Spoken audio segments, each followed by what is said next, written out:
You heard her. Get her act together. All right. With us now, William Jacobson, law professor at Cornell University, and Roger Severino, vice president of domestic policy. Now, both are graduates of Harvard Law, so it makes this interesting. Roger, I want to start with you. So the federal government has broad authority over immigration and visa programs. So why did this judge issue this temporary restraining order? Well, it's Trump derangement syndrome. We have this over and over again where district court judges want to take over the United States immigration system, the United States foreign policy, what's next, national defense, and they just are snapping to it's really because Trump is trying to enforce a law here. Students are here as guests from abroad. If they come here to not to learn, especially to do anti-American activity, and especially anti-Semitic violence, they do not belong here, and that's what this case is about. No, absolutely. And Professor, I want to get you on this because it's not just these judges that have Trump derangement syndrome. It's also the Democrats in Congress as well. So Senators Markey and Blumenthal, well, they're very concerned about what will happen to poor little Harvard. Let's watch this. This is authoritarianism on steroids. This is an attempt to intimidate universities across our nation. We have to fight every single day against this dictator. Very serious escalation of pressure on Harvard of the most pernicious kind, because what they're doing essentially is using anti-Semitism as a pretext to crack down on Harvard's academic independence and freedom. So, Professor, is this authoritarianism on steroids, or is he just standing up for Jewish students? Well, I think he's standing up for our country more than anything, and Jewish students and other students on campus. The campuses have turned into riot zones. The campuses have turned into takeovers, and a lot of it is fomented by the faculty and by outside groups. And Harvard notoriously has failed to react to it. We remember how disastrous the prior president was in congressional hearings. And so there's a huge cultural gap that people are looking at in the country and saying, Harvard has turned into a bubble, which really in many ways opposes the country. And, there was a book written in 1978 called Harvard Hates America, and it's still true. And people sense it. And people say Harvard can do whatever it wants, but we don't have to pay for it. That's the issue. Roger, I want to get you on this as well. So I know that you were the director of the HHS's Office for Civil Rights during the first Trump administration. So now investigative findings from that office allege that Columbia's handling of student-on-student harassment of Jewish students over the past 19 months violated Title VI of the Civil Rights Act of 1964. HHS alleged that Columbia continually failed to protect Jewish students by allowing the hostile environment created by some of its students to continue.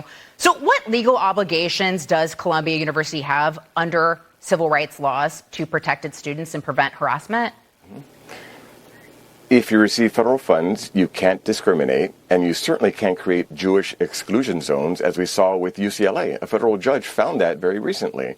This is ridiculous. Campus after campus has declared no-go zones for Jewish students. And in the first Trump administration, we started the anti-Semitism efforts. This has been going on for quite some time. This is long overdue. And now you had the tragic murder of two people in D.C. because of their Jewish association, right? This is what happens when you have this fomenting of unrest, of dissension, calls for violence on these campuses. You start radicalizing people. We should not be funding these institutions. Harvard could do just fine with its $52 billion endowment. There shouldn't be the woke ideology being funded by the American taxpayer anymore because people are being hurt. And in this case, anti-Semitic violence. In other cases, Asian students and white students were being barred from a quota system that Harvard imposed on admissions. And now the American people have said enough is enough with President Trump, and they're taking action.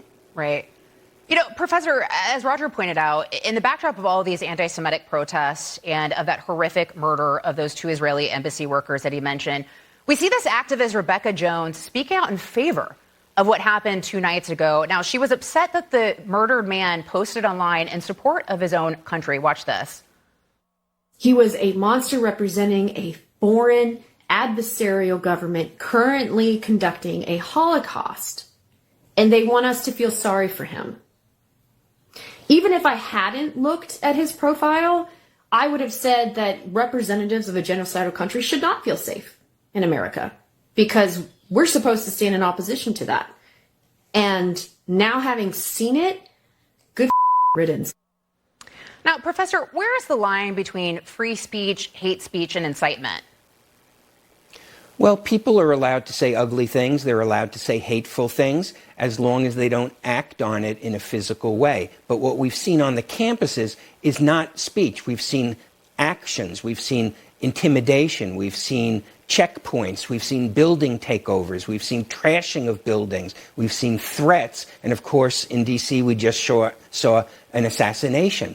People need to understand that when they attack the Jewish students, when they attack when they engage in anti-Semitism, that is a reflection of a much deeper problem on the campuses. The guy from Colombia who's trying to be deported and he's fighting it, he ran a group whose stated goal was the destruction of Western civilization. In almost every one of these protests, when they burn an Israeli flag, they also burn an American flag. So what you're seeing on campuses at its core is anti-Americanism, anti-Westernism, which is playing out as anti-Semitism.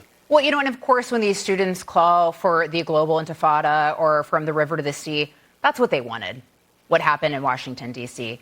Professor and Roger, thank you so much. We appreciate your insight.